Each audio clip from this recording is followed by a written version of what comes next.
Now I'm standing here with our 2004 Ford Ironman Florida champion, Tom Evans. Thank you and welcome. Thank you for joining us and welcome to Panama City Beach. Oh, thank you. It's good to be here again. It's been a while. It has been a while, and I only mentioned that Ironman title. Tom, you have 3 Ironman titles. You're here now. You've had success on this course. You won earlier this year Ford Ironman Coeur d'Alene, and then you've also won up in Canada. Talk to us about how much you'd like to notch that 4th Ironman victory, and if that played out with why you decided to pick this race. Yeah, I think it would really be nice to win 4. I mean, when you look at the rankings, there's a lot of people who've won 1 or 2, and then when you start getting up to 3 or 4, there's not as many. So, yeah, I'm definitely going to be gunning for the win. I've been, modifying my training a little bit and trying to race different this year, pacing myself a little bit better throughout the day. So I am really actually looking forward to a good run on Saturday. That's sort of been my focus. And then in subsequent years, I'll be only racing 1 race a year, so I won't have the opportunities to come back and win these as much. I'm getting too darn old, Michael. So anyways, yeah, I'm definitely gunning for the win on Saturday, and I'm a little disappointed Victor's not here because I like my battles with him. I'm looking forward to a good fun day, a fun race, and hopefully, I hate spending my days all by myself. I was really disappointed in you and Coeur d'Alene. Okay, I'm really standing here with Tamara. I kept waiting for you and waiting for practicing you. My you never came and joined me. My Ukrainian, I should say. Thank you for joining us. It was rude, and I appreciate you.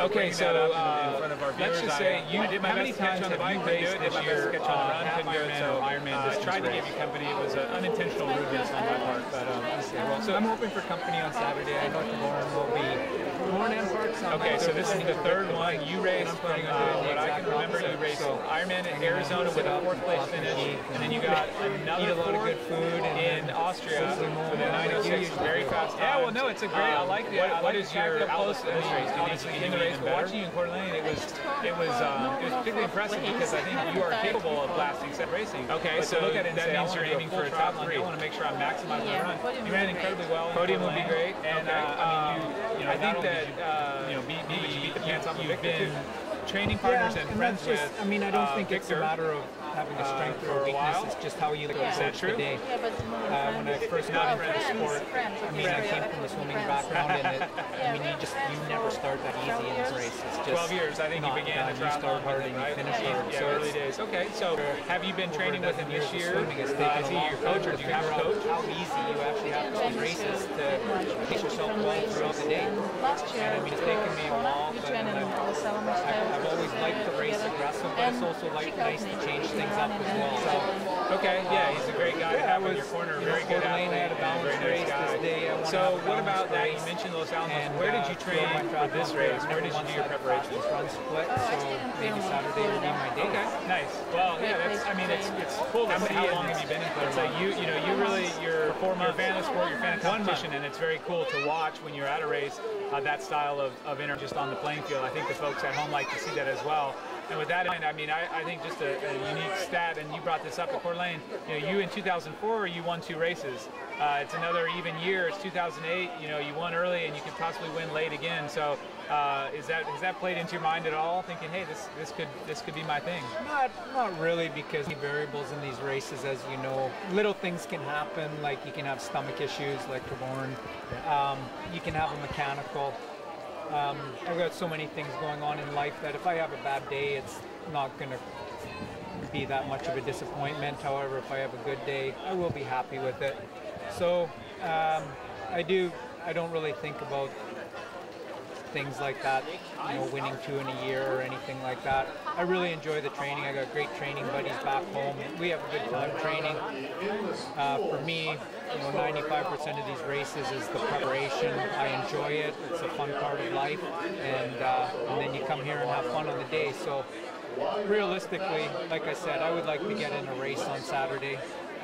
Hopefully there's people in front and people behind, and that it's a fun and entertaining day. I think you've got that in store. I mean, looking down the start list, we've got a couple guys. A guy from Belgium who did quite well in Hawaii last year, 12th place. He won Lanzarote this year.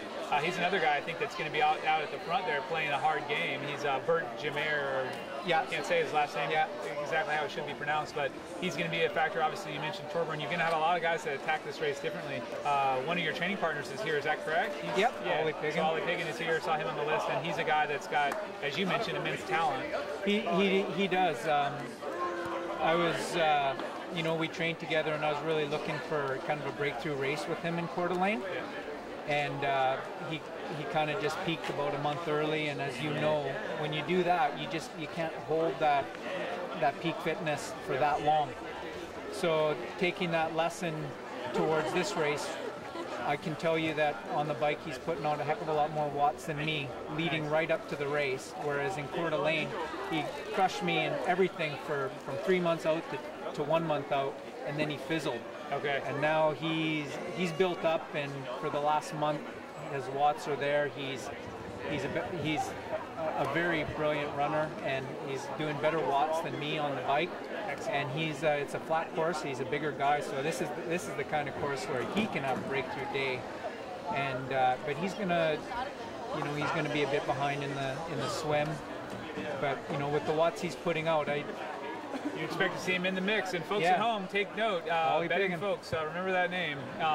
Again, I guess that's about all we got time for. You have a race meeting to get to, but Tom Evans, good luck to you, and thanks for joining us at the 10th running of the Ford Ironman Florida. I look forward to seeing you race. It'll be a fun day, and I'm sorry you won't be back at Coeur d'Alene next year. Maybe I won't go either. I might come back. Oh yeah, it depends on the Hawaii result, I suppose. Exactly. Okay, well, thanks again. Michael Lovato for Ironman.com.